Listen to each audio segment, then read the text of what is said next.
¿Qué sientes cuando sabes que no hay nadie detrás de ti para salvarte, que eres la última frontera entre la vida de tu nación y su absoluta destrucción? Imagina que eres un soldado en el siglo III a.C. Estás en el campo de batalla, el aire está saturado de gritos, el olor a hierro y sudor lo inunda todo, y ves como las dos primeras oleadas de tu ejército han sido repelidas. Los jóvenes reclutas han caído, los hombres en la plenitud de su vida están retrocediendo ensangrentados y el enemigo, eufórico, avanza hacia tu posición.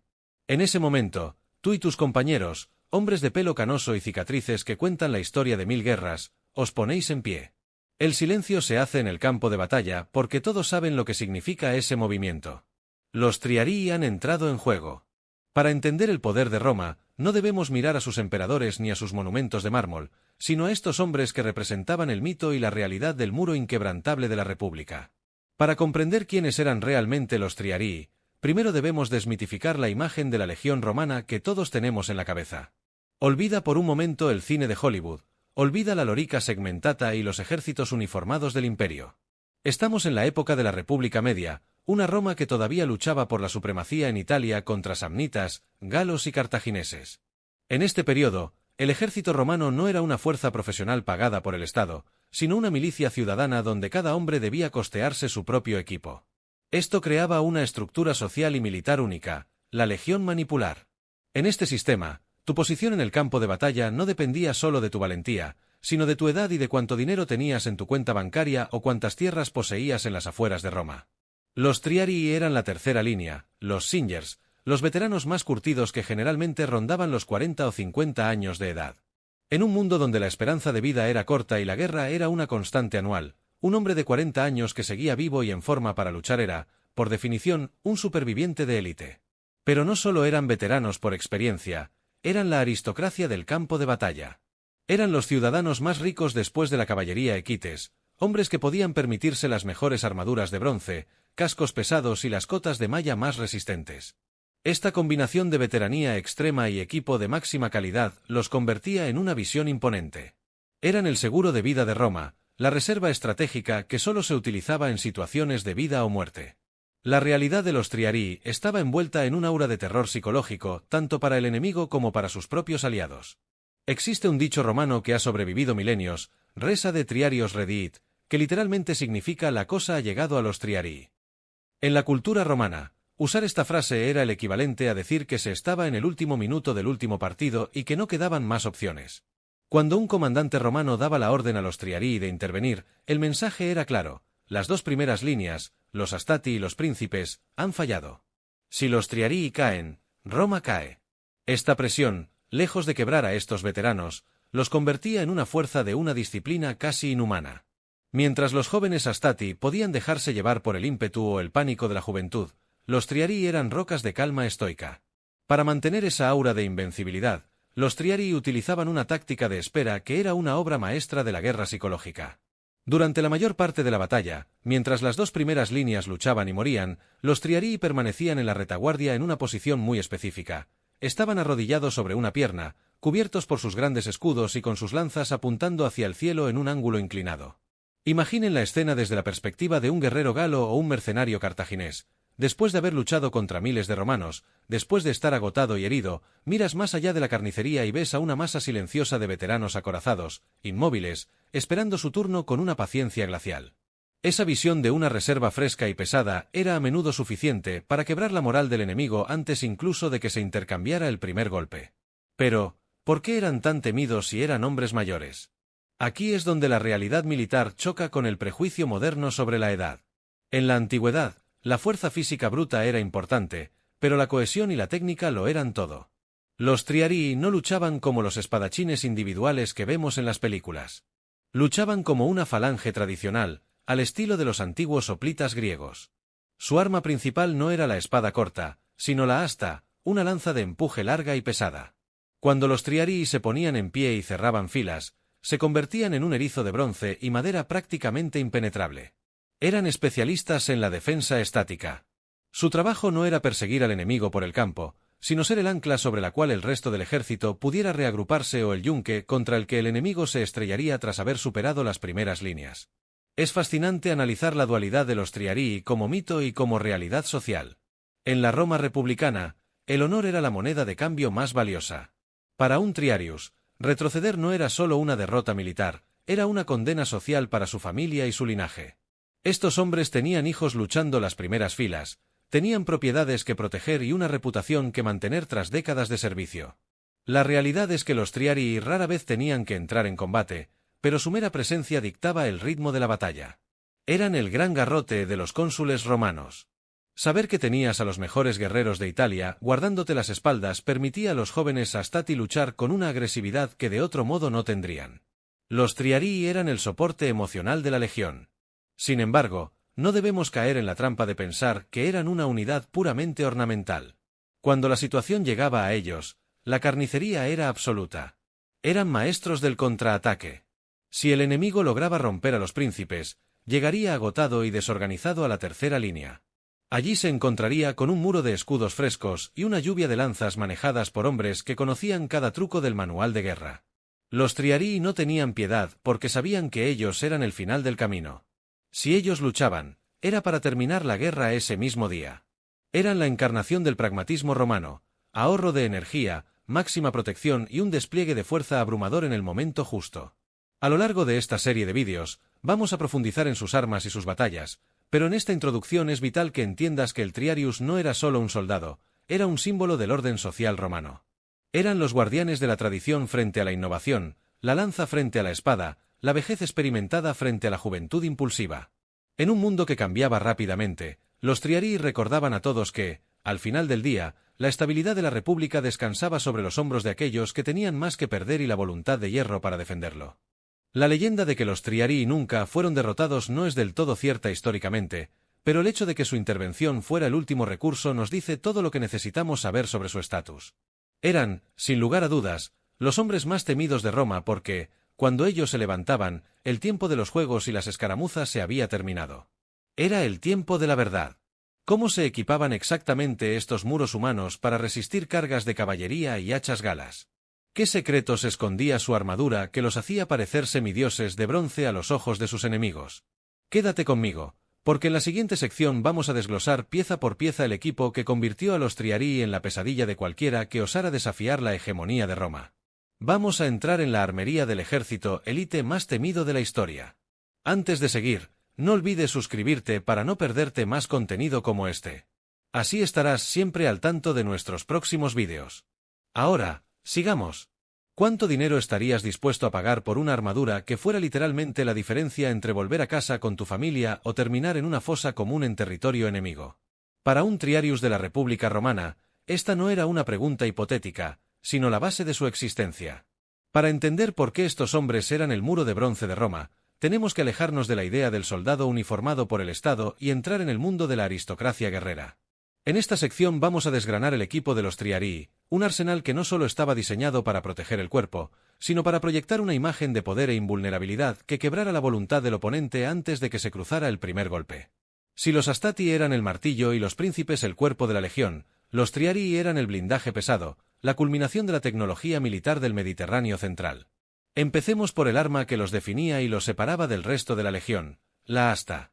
Mientras que los soldados más jóvenes cargaban con el pilum, esa jabalina diseñada para ser lanzada y doblarse al impactar, el Triarius se aferraba a la tradición. Su arma principal era una lanza de empuje larga y pesada, de aproximadamente 2,5 metros de largo, fabricada en madera de fresno con una punta de hierro afilada como una cuchilla. ¿Por qué una lanza en lugar de la famosa espada romana? La respuesta es puramente táctica. Al ser la última línea de defensa, los Triarii no buscaban la flexibilidad del combate individual, buscaban la solidez de la falange. La asta permitía que la tercera línea mantuviera al enemigo a una distancia segura. Imaginen una pared de escudos de la que sobresalen cientos de puntas de hierro que no dejan de pinchar y empujar. Contra una carga de caballería o una horda de galos enfurecidos, la asta era el arma definitiva de detención. Era un mensaje claro, de aquí no pasas. Pero un arma es tan buena como la protección que permite al soldado usarla. El Triarius era, con diferencia, el hombre mejor protegido del campo de batalla. En una época donde muchos combatientes apenas tenían un pequeño peto de bronce o incluso solo cuero, el Triarius vestía la lorica amata. Estamos hablando de una cota de malla de hierro increíblemente sofisticada para su tiempo. Cada una de estas armaduras estaba compuesta por miles de pequeños anillos de hierro entrelazados, uno, a menudo con un patrón de 4 anillos dentro de uno solo. Fabricar una sola lorica a mata podía llevar meses de trabajo artesanal, lo que elevaba su coste a niveles que solo los ciudadanos más ricos podían costear. Esta armadura ofrecía una protección excepcional contra los tajos de las espadas largas de los celtas y era sorprendentemente flexible, permitiendo al veterano moverse con una agilidad que su peso de 15 kilos no sugeriría. Además, solían llevar refuerzos en los hombros, imitando el estilo de las armaduras griegas, para protegerse de los golpes descendentes que buscaban el cuello. Si bajamos la mirada, encontramos el escudo. Aunque en las etapas finales de la República los Triarii adoptaron el famoso scutum ovalado, durante gran parte de su historia clásica utilizaron el clipeus, un escudo redondo de estilo griego. Este escudo era una obra de ingeniería en madera y bronce, diseñado para ser embrazado y no solo sostenido por una empuñadura central. Sin embargo, cuando la legión evolucionó hacia el sistema manipular, el scutum se convirtió en el estándar. Este era un escudo semicilíndrico de madera contrachapada, cubierto de cuero y reforzado con una espina central de madera y un humbo de metal. Lo que hacía especial al escudo del Triarius era cómo lo usaba. Al estar en la tercera línea, el escudo no solo era una protección, sino un refugio. Los relieves y las crónicas nos dicen que los Triarii, al arrodillarse, apoyaban el borde inferior del escudo en el suelo, creando una barricada física que se extendía por todo el frente de la formación. Hablemos ahora de lo que coronaba a este gigante de la guerra, el casco. El Triarius no usaba cualquier protección para la cabeza, solía portar el casco de tipo montefortino o el sofisticado casco calcídico. Estos cascos de bronce estaban pulidos hasta brillar como el oro bajo el sol de Italia. No solo cubrían el cráneo, sino que tenían grandes protecciones para las mejillas que se ataban bajo la barbilla, dejando solo una pequeña apertura para los ojos, la nariz y la boca. Pero el detalle que realmente marcaba la diferencia era el penacho. Los Triarii solían coronar sus cascos con plumas de color púrpura o negro, o crines de caballo que añadían casi 30 centímetros a su estatura real. Imagina el impacto visual de ver a una formación de hombres que ya de por sí eran veteranos corpulentos, ahora transformados en figuras gigantescas y emplumadas que te observan con un silencio sepulcral. No era solo equipo de protección, era marketing de guerra. Un elemento a menudo olvidado pero crucial eran las grebas o ocree. Mientras que los soldados de las primeras líneas a menudo solo llevaban una greba en la pierna izquierda la que se adelantaba al combatir el Triarius, debido a su estatus y riqueza, solía llevar las dos. Estas protecciones de bronce cubrían desde la rodilla hasta el tobillo, moldeadas perfectamente para ajustarse a la anatomía de sus piernas. Esto significaba que, incluso si lograbas bajar la guardia de su escudo, no encontrarías un solo punto débil en sus extremidades inferiores. Eran, literalmente, estatuas de metal que caminaban. Finalmente, aunque su arma principal era la lanza, todo Triarius llevaba en su cinturón el gladius hispaniensis. Si el enemigo lograba romper las lanzas o si el combate se volvía tan cerrado que la asta era inútil, el veterano soltaba la madera y desenfundaba el acero. El gladius de esta época era una espada de doble filo, con una punta pronunciada diseñada para la estocada. En las manos de un hombre que había sobrevivido a 20 campañas, el gladius no era un arma de esgrima, era una herramienta de ejecución. Cada movimiento era preciso, cada tajo tenía una intención y cada estocada buscaba un órgano vital. La combinación de la lanza larga para el primer contacto y la espada corta para la carnicería final hacía de los Triarii el enemigo más versátil de la antigüedad. Lo que hacía que este equipo fuera verdaderamente efectivo no era solo la calidad de los materiales, sino el hecho de que cada pieza había sido probada en combate real. No eran armaduras de desfile. Estaban abolladas, rayadas y manchadas por la historia personal de su portador. Cuando un enemigo miraba a un Triarius, no veía a un recluta con equipo brillante, veía a un hombre cuya armadura había resistido 1000 ataques y que seguía allí, en pie. Ese equipo representaba la inversión de toda una vida y la promesa de que, si querías destruir a Roma, tendrías que atravesar primero el mejor bronce y el mejor hierro que el dinero y la experiencia podían comprar. Este muro de metal no se movía solo. Para que este equipamiento fuera útil, necesitaba una estructura que permitiera a cientos de hombres actuar como un solo organismo. Porque un Triarius solo es un guerrero formidable, pero 100 Triarii en formación son un desastre natural.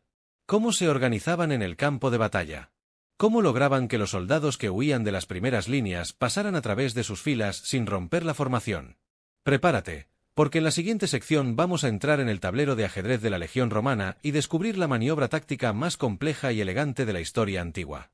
Vamos a ver a los Triarii en movimiento.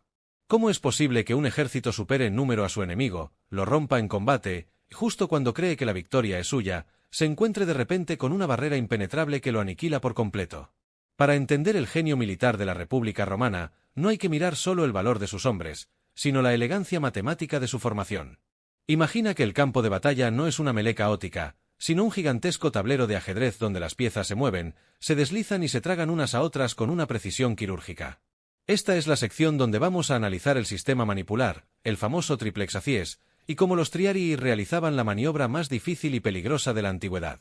No era solo cuestión de fuerza bruta, era una coreografía de muerte diseñada para que Roma siempre tuviera la última palabra.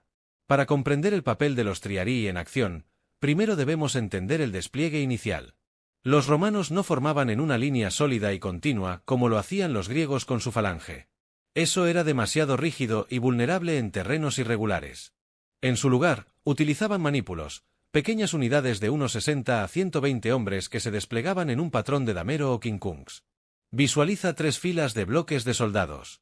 En la primera línea están los astati, los jóvenes. En la segunda, los príncipes, hombres en su madurez. Y al final, en la tercera línea, separados por un espacio considerable, están los triarii. Pero aquí viene lo fascinante. Los bloques de la segunda línea estaban colocados justo detrás de los huecos de la primera, y los triarii detrás de los huecos de la segunda.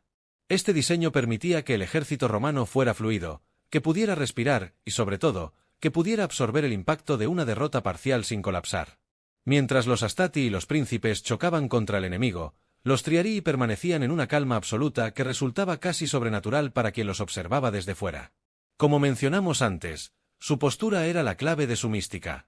Se sentaban sobre su pierna derecha, protegidos por el escudo y con la lanza apoyada en el hombro o clavada en el suelo. Pero, ¿por qué esta postura de espera?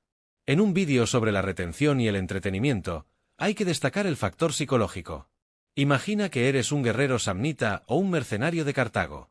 Llevas media hora luchando contra los jóvenes romanos. Estás exhausto, tu escudo pesa el doble, tus pulmones arden y tus amigos están muriendo a tu alrededor. Logras hacer retroceder a la primera línea, superas a la segunda, y de repente, ves a lo lejos a 1000 gigantes de bronce que ni siquiera se han movido. Están ahí, sentados, observándote como si fueras un inconveniente menor, esperando a que te agotes para terminar el trabajo. Ese silencio de los triarii era una de las armas más letales de Roma. Pero la verdadera magia ocurría cuando las cosas salían mal. Aquí es donde entra en juego el dicho res de triarios rediit.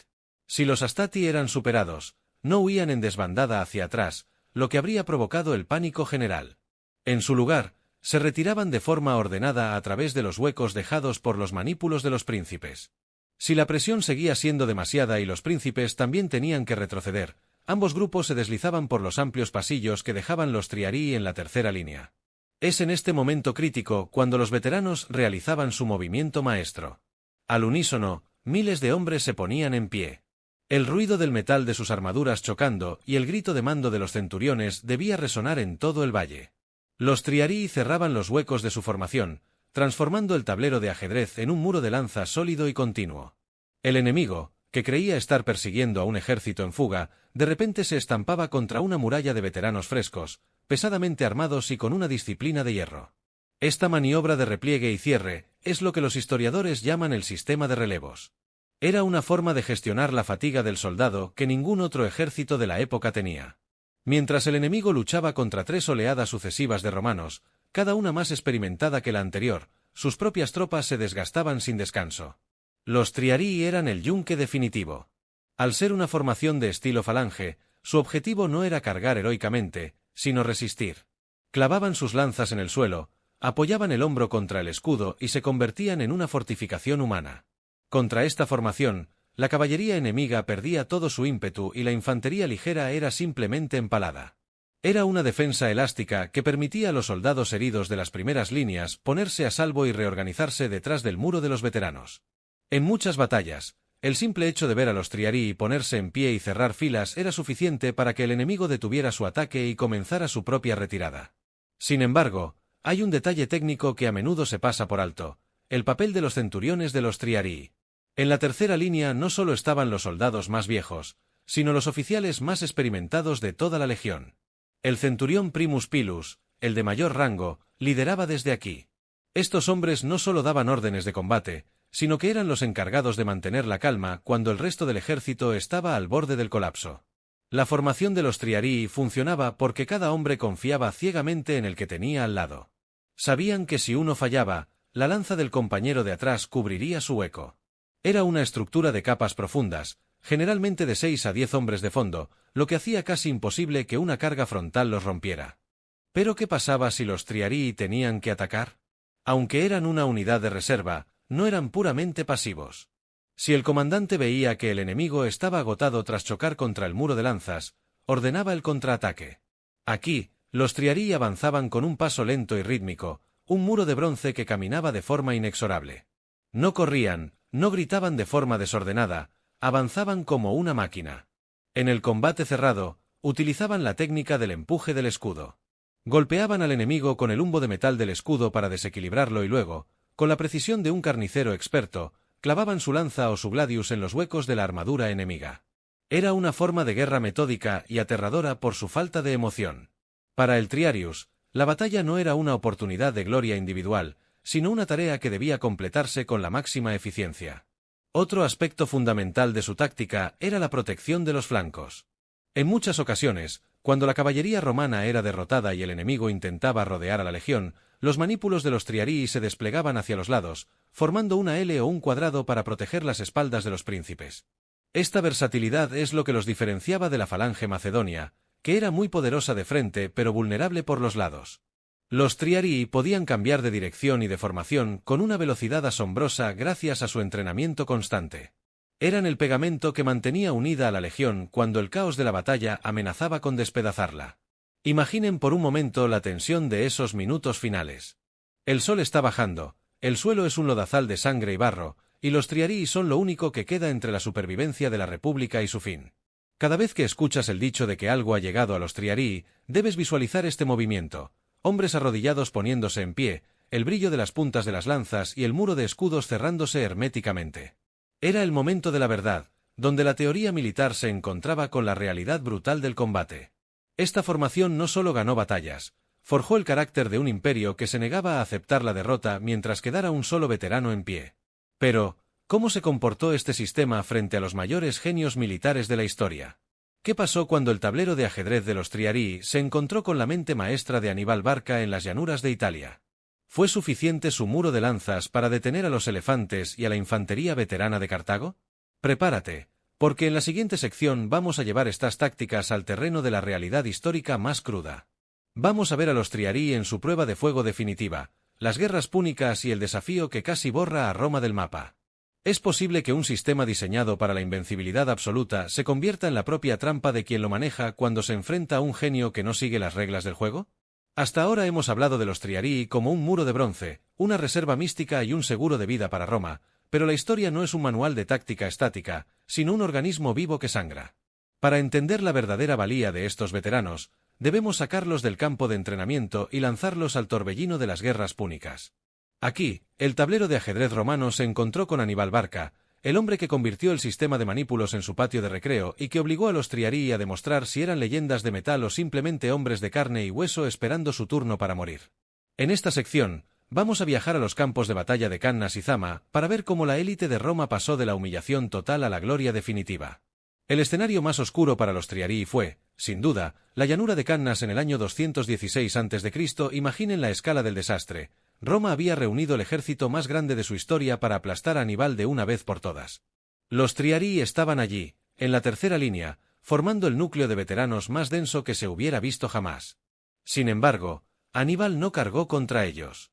En una maniobra de una brillantez aterradora, el general cartaginés permitió que su centro se combara, invitando a los romanos a avanzar. Los Astati y los príncipes, ansiosos por la victoria, se lanzaron al centro del embudo, arrastrando consigo la estructura de la legión. En el caos del avance, el sistema de manípulos empezó a comprimirse. Los espacios que permitían a los triarii intervenir con elegancia desaparecieron. Los veteranos se vieron empujados por sus propios hombres, atrapados en una masa humana donde apenas podían levantar sus lanzas. En Cannas, el muro de los triarii no falló por falta de valor, sino porque el espacio se convirtió en su enemigo. Fueron rodeados por la caballería númida y la infantería hispana y gala. Los informes dicen que muchos triarii murieron de pie, apretados unos contra otros de tal forma que ni siquiera podían caer al suelo. Fue la prueba de que incluso la mejor élite del mundo puede ser anulada si pierden su formación. Aquel día, el dicho de que la cosa había llegado a los triarii se cumplió de la forma más trágica posible.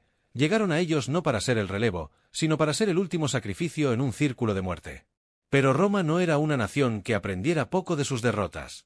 La humillación de Cannas forjó a una nueva generación de líderes, encabezada por Escipión el africano, quien comprendió que para que los triarii fueran efectivos, el sistema debía evolucionar.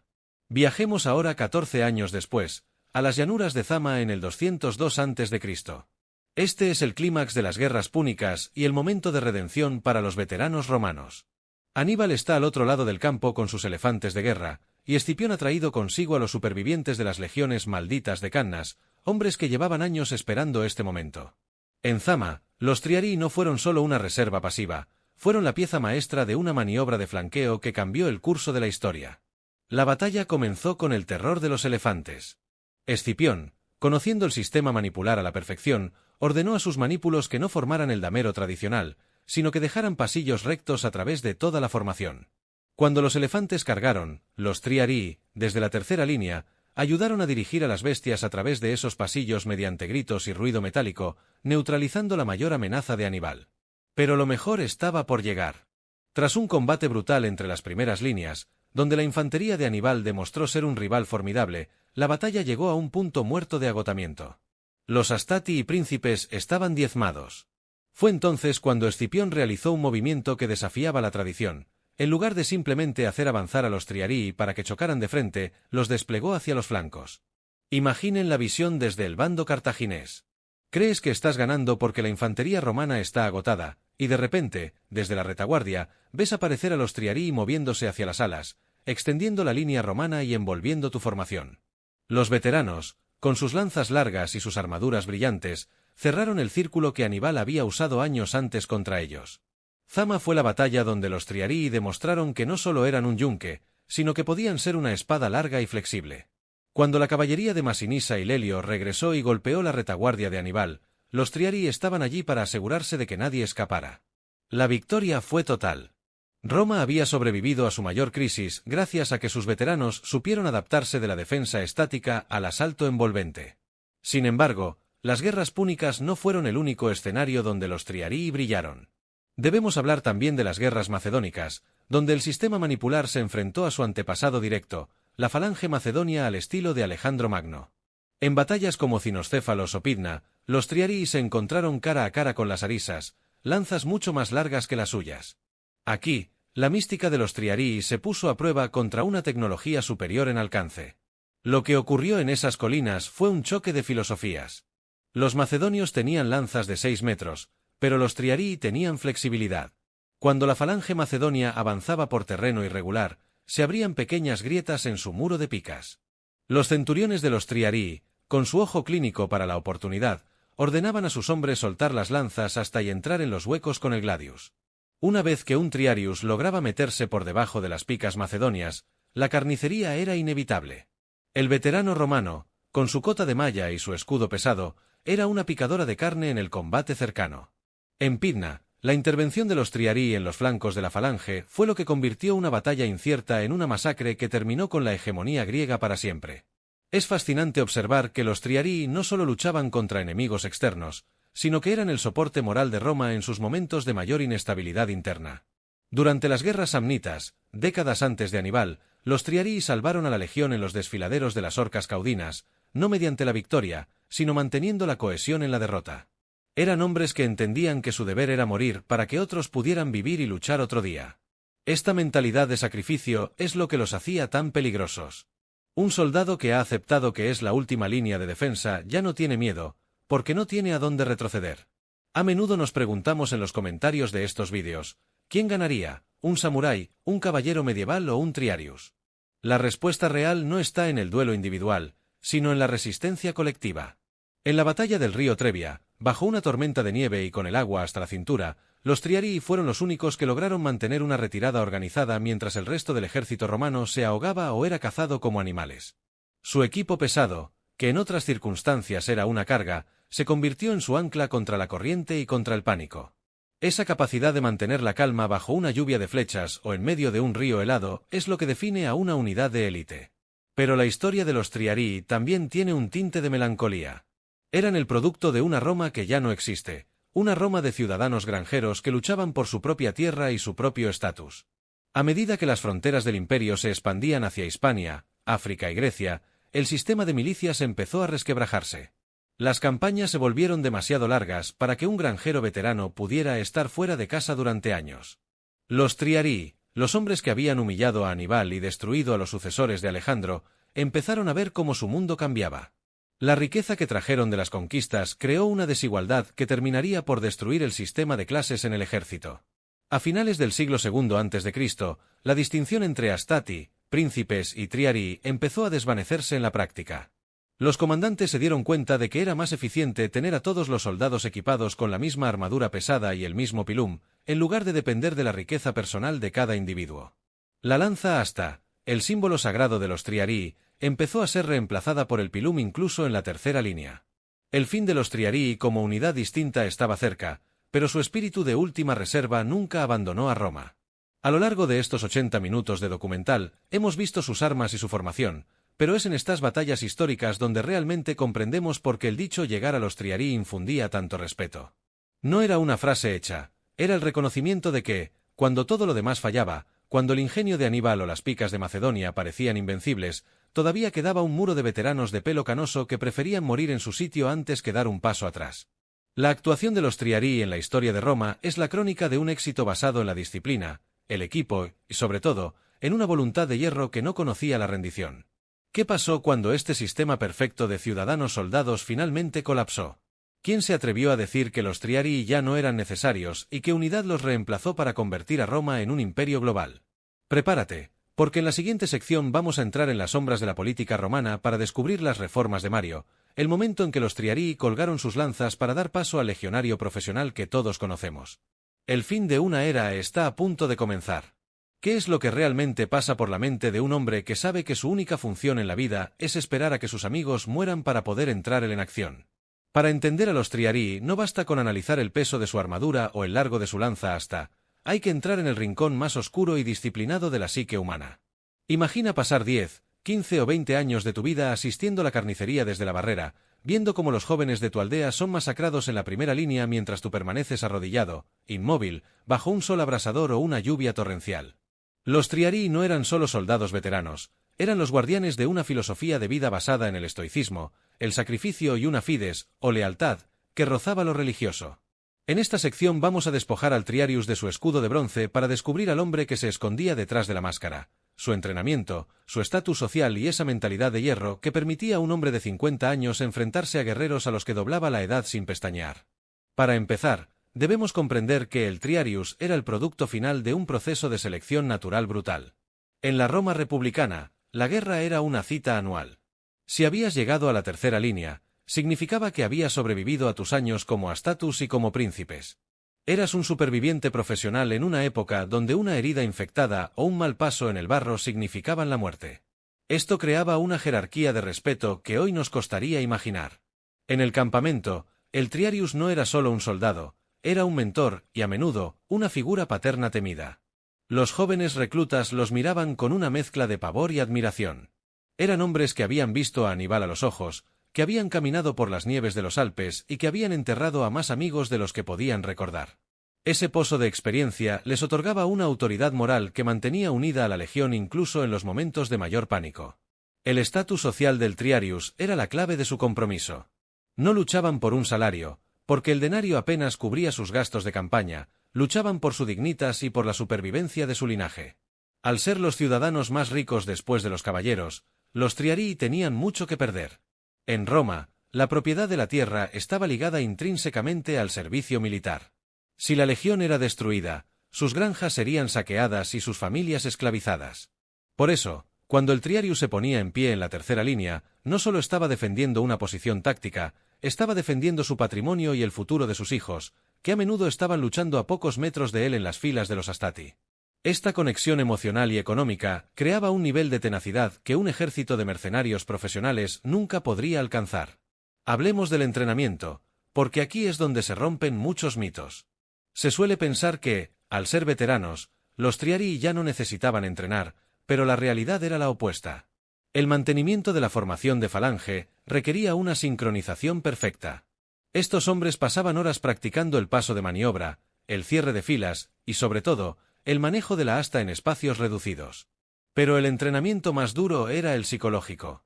Se les enseñaba a dominar el miedo mediante la rutina y la religión. Antes de cada batalla, el Triarius participaba en rituales sagrados, sacrificios y juramentos que vinculaban su alma al éxito de la República. El sacramentum, el juramento militar, no era una simple formalidad, era un contrato vinculante con los dioses. Romper la formación no era solo una falta militar, era un pecado que condenaba tu alma y traía la desgracia a tu familia por generaciones. La disciplina de los Triarii era legendaria, y a veces, cruel. El castigo por la cobardía o por quedarse dormido en una guardia era la fustuarium, donde el culpable era apaleado por sus propios compañeros hasta la muerte. Pero lo que hacía que los Triarii fueran diferentes es que rara vez necesitaban estos castigos. Su autodisciplina nacía del orgullo. Eran los Singers, los ancianos de la guerra. Había una presión social inmensa por mantener la compostura. Imaginen la fuerza mental necesaria para permanecer arrodillado mientras una lluvia de flechas cae sobre ti y tus compañeros de la primera línea están siendo descuartizados a 50 metros. Esa inmovilidad absoluta de los Triarii era su mayor demostración de fuerza.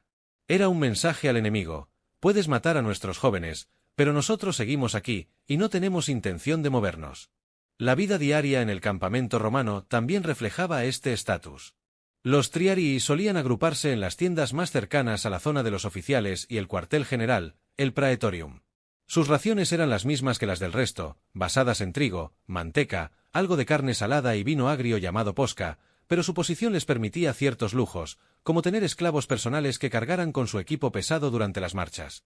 Sin embargo, no se dejen engañar, en la marcha, el Triarius cargaba con su equipo igual que los demás. Eran hombres endurecidos por el trabajo físico del campo y la disciplina del campamento. No eran aristócratas refinados, eran granjeros curtidos que sabían manejar tanto el arado como la lanza. Un aspecto fascinante de su mentalidad era su relación con la muerte. Para un romano de la República, la muerte en combate era la forma más alta de virtus. Los Triarii, al estar al final de sus carreras militares y a menudo de sus vidas, veían el campo de batalla como el lugar donde sellar su legado. Había una especie de estoicismo fatalista en ellos. Muchos llevaban amuletos o registros de sus batallas grabados en sus armaduras. Cada abolladura en su escudo era una medalla, cada cicatriz en su brazo era un título de nobleza. Cuando llegaba el momento de entrar en combate, no lo hacían con la euforia frenética de los jóvenes, sino con una resolución fría y técnica. No buscaban la gloria individual, buscaban la victoria del sistema. Esta mentalidad colectiva era lo que permitía que el sistema manipular funcionara. El Triarius sabía que él era el seguro de vida del príncipe, y el príncipe sabía que podía arriesgarse porque los veteranos estaban detrás. Era una red de seguridad psicológica que permitía a la legión romana ser mucho más agresiva de lo que dictaba la lógica. Pero esta presión también tenía un coste. Muchos de estos hombres sufrían lo que hoy llamaríamos trastorno de estrés postraumático, aunque en aquel entonces se veía simplemente como el peso de los años. El silencio de los Triarii en el campo de batalla no era solo disciplina, era el resultado de haber visto demasiado. Habían visto ciudades arder, compañeros morir y la fragilidad de la vida humana una y otra vez. En los comentarios de muchos vídeos se debate sobre si estos hombres eran realmente tan efectivos como dicen las crónicas. La respuesta está en su longevidad como institución. Los Triarii se mantuvieron como la élite de Roma durante siglos porque su mentalidad funcionaba. No fallaban porque no se permitían el lujo de fallar. En un mundo donde el pánico era el principal causante de muertes en las batallas antiguas, los Triarii eran el antídoto contra el pánico. Su presencia física y mental era el ancla que mantenía a la República unida cuando todo lo demás amenazaba con desmoronarse. Pero, ¿qué sucede cuando una sociedad cambia tanto que sus ciudadanos ya no pueden permitirse ser estos soldados granjeros? ¿Qué pasa cuando la guerra se vuelve tan profesional y tan lejana que el viejo sistema de clases ya no tiene sentido? El Triarius, con su lanza asta y su orgullo de veterano terrateniente, estaba a punto de enfrentarse a su enemigo más temible, el paso del tiempo y la necesidad de un ejército permanente. Roma estaba creciendo demasiado para sus viejas tradiciones, y un hombre llamado Cayo Mario estaba a punto de dar el golpe de gracia a la tercera línea para siempre. La transición de este guerrero místico al legionario profesional es una de las historias más agridulces de la antigüedad, y es lo que vamos a explorar a continuación. Prepárate para ver cómo los Triarii, los guardianes del pasado, tuvieron que desaparecer para que Roma pudiera convertirse en un imperio mundial. ¿Qué ocurre cuando la tradición más sagrada de una nación se convierte en el mayor obstáculo para su propia supervivencia? Imaginen que son uno de esos Triarii de los que hemos hablado, un hombre que ha dedicado 30 años a Roma, que posee sus tierras y que cree firmemente que el ejército debe ser un reflejo del estatus y la propiedad. Ahora, imaginen que un general llamado Cayo Mario llega y les dice que todo eso ha terminado, que a partir de ahora cualquier hombre, por muy pobre que sea, puede ser un legionario, y que vuestra mística lanza hasta debe ser sustituida por el equipo estándar de un profesional pagado. Estamos en el año 107 a.C., y el mundo que creó a los Triarii se está desmoronando bajo el peso de un imperio que ha crecido demasiado. Esta es la historia del ocaso de los veteranos, el momento en que Roma decidió cambiar su alma por una eficiencia mecánica que la llevaría a dominar el mundo, pero que borraría para siempre la figura del guerrero aristocrático de la tercera línea. Para entender por qué los Triarii tuvieron que desaparecer, primero debemos mirar el estado de Roma a finales del siglo II a.C. La República ya no era una pequeña potencia italiana, era un coloso que controlaba desde Hispania hasta Asia Menor.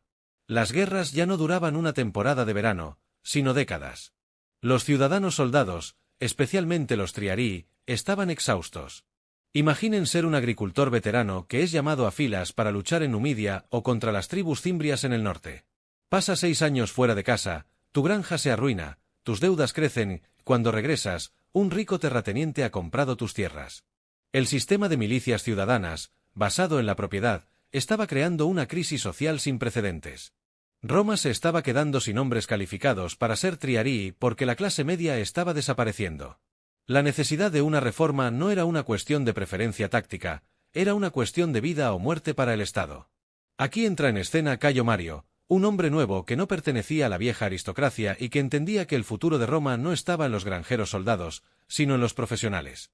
Mario eliminó el requisito de propiedad para entrar en el ejército.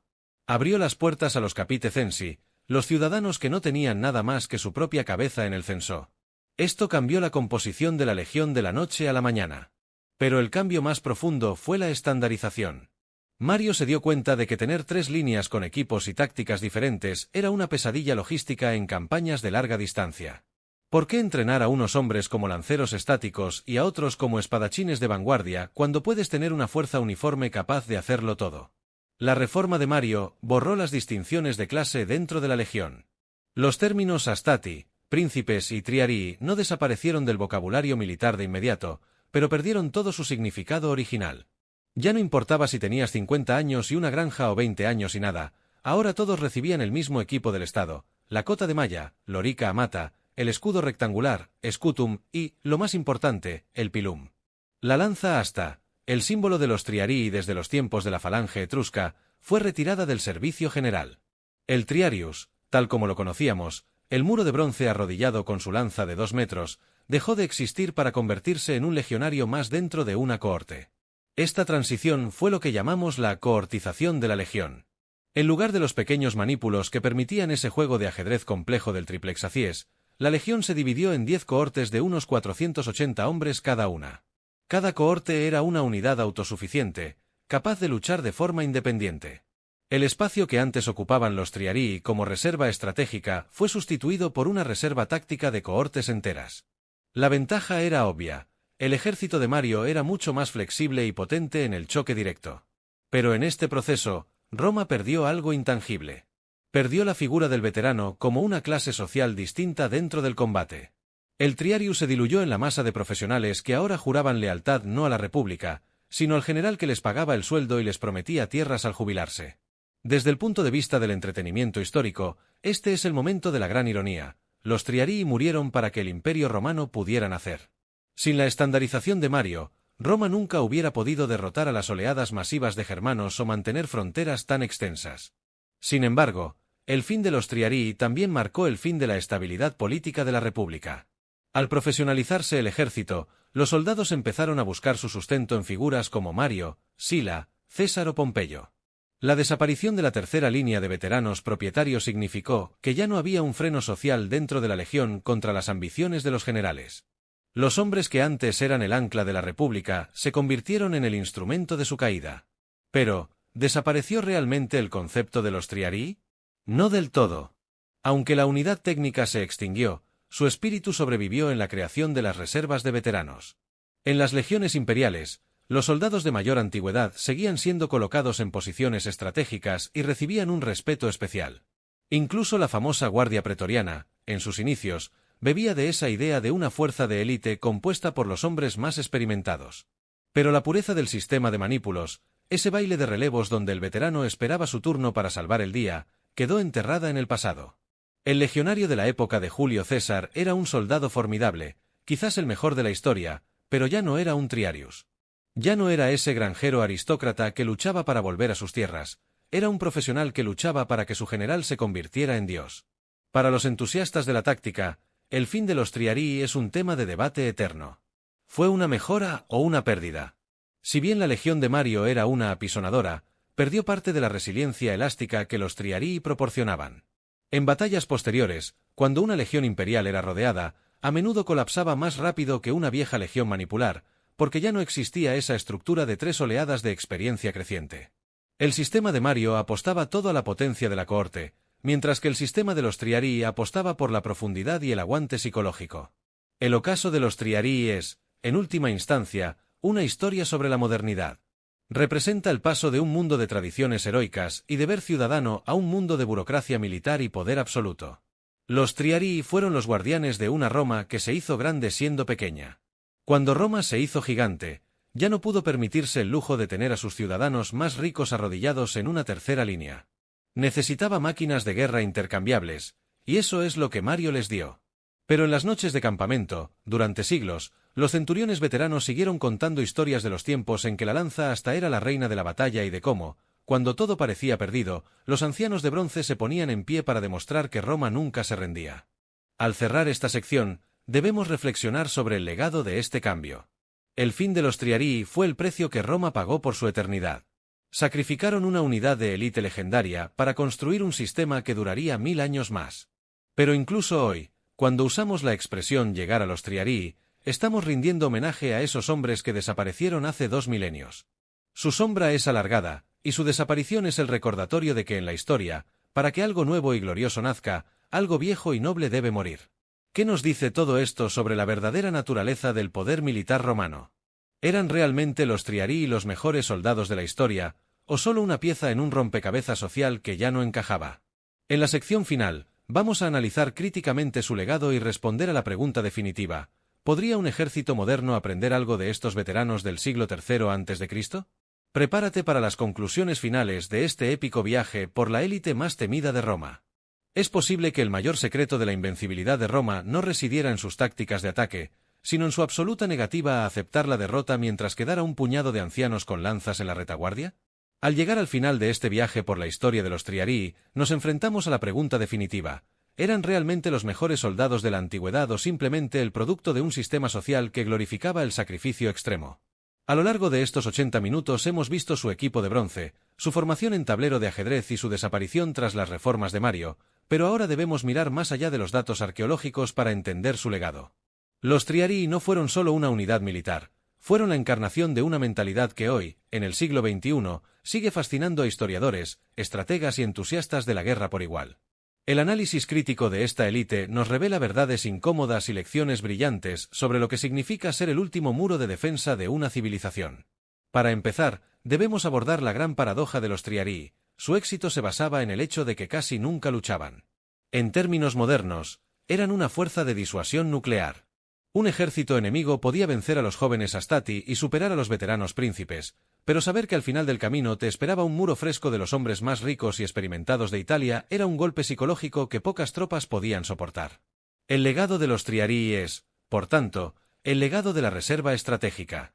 En la guerra contemporánea, desde las divisiones de tanques hasta las unidades de operaciones especiales, el concepto sigue siendo el mismo: no importa cuán fuerte sea tu vanguardia, si no tienes una élite disciplinada capaz de estabilizar el frente o dar el golpe de gracia, estás condenado al colapso. Los triarii demostraron que la victoria no pertenece necesariamente al que golpea primero, sino al que tiene la capacidad de resistir el último golpe.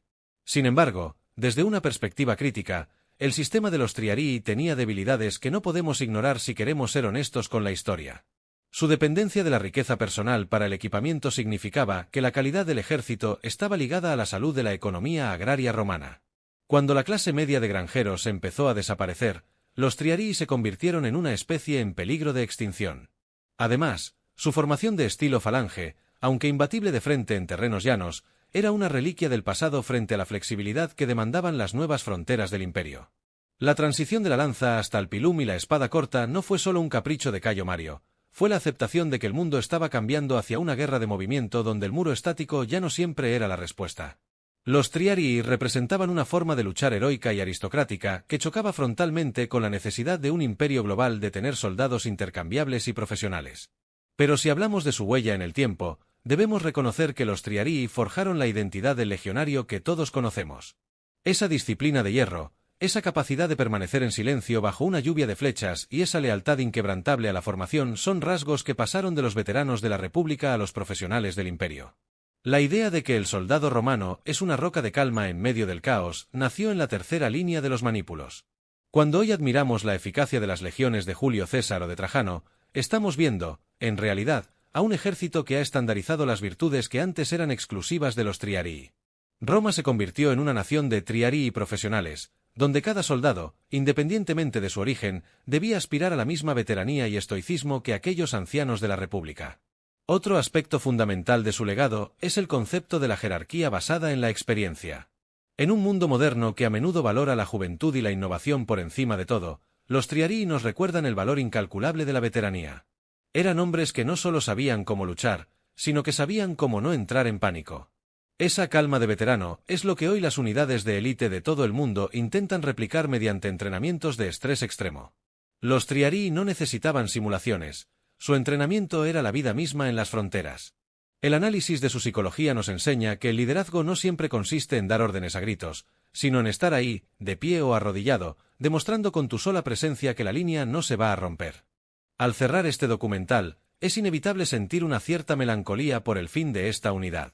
Los Triarii representaban una Roma más pura, una Roma donde el servicio militar era una carga compartida y un honor basado en el deber ciudadano. Con su desaparición, el ejército romano ganó en eficiencia, pero perdió parte de su conexión con la tierra y con la sociedad civil. La historia de los Triarii es el recordatorio de que toda evolución tiene un precio. Ganaron el mundo, pero perdieron al guerrero granjero que lo había hecho posible. Sin embargo, cada vez que escuchamos historias de una última defensa desesperada, cada vez que vemos a una unidad de élite resistir contra toda esperanza, el espíritu de los Triarii vuelve a la vida. Son el símbolo universal de la resistencia, de la veteranía y de la calma ante el abismo. Llegamos al final de este recorrido épico por los 80 minutos de historia de los Triarii. Hemos analizado sus armas, sus tácticas, sus batallas y su ocaso. Pero la verdadera conclusión la tienes tú. En un mundo donde todo cambia a una velocidad de vértigo, ¿crees que todavía hay espacio para el concepto de la vieja guardia? ¿Crees que la veteranía y la tradición siguen siendo armas válidas en el campo de batalla moderno o en nuestra vida diaria? Roma creyó en ello durante siglos, y esa creencia la llevó de ser una aldea en el Tíber a ser la dueña del mundo conocido. Los Triarii fueron el muro sobre el que se construyó esa gloria, y aunque sus lanzas se hayan convertido en polvo, su leyenda sigue tan afilada como el día en que decidieron ponerse en pie en las llanuras de Zama. Muchas gracias por acompañarnos en este análisis profundo. Si te apasiona la historia militar y quieres que sigamos desenterrando los secretos de las unidades más temidas de la antigüedad, suscríbete y déjanos un comentario. ¿Qué otra unidad de élite te gustaría ver en un vídeo de larga duración? Quizás los inmortales persas o la guardia varenga. Tu curiosidad es lo que mantiene vivo este canal. La próxima vez que te enfrentes a un desafío que parezca imposible, recuerda a los veteranos romanos arrodillados en la tercera línea. Recuerda que, a veces, la victoria consiste simplemente en negarse a dar un paso atrás. Nos vemos en el próximo campo de batalla de la historia. Los Triarii nos enseñaron que la verdadera fuerza de Roma no residía en el ataque, sino en la inquebrantable voluntad de sus veteranos. Si te ha apasionado este viaje por la élite más temida de la República, no olvides darle a like y suscribirte para no perderte nuestras próximas batallas históricas. Tu apoyo es lo que permite que sigamos rescatando estos relatos del olvido. Ahora dinos en los comentarios, ¿crees que el ejército romano perdió su alma tras las reformas de Mario? Te leo abajo y nos vemos en el próximo vídeo.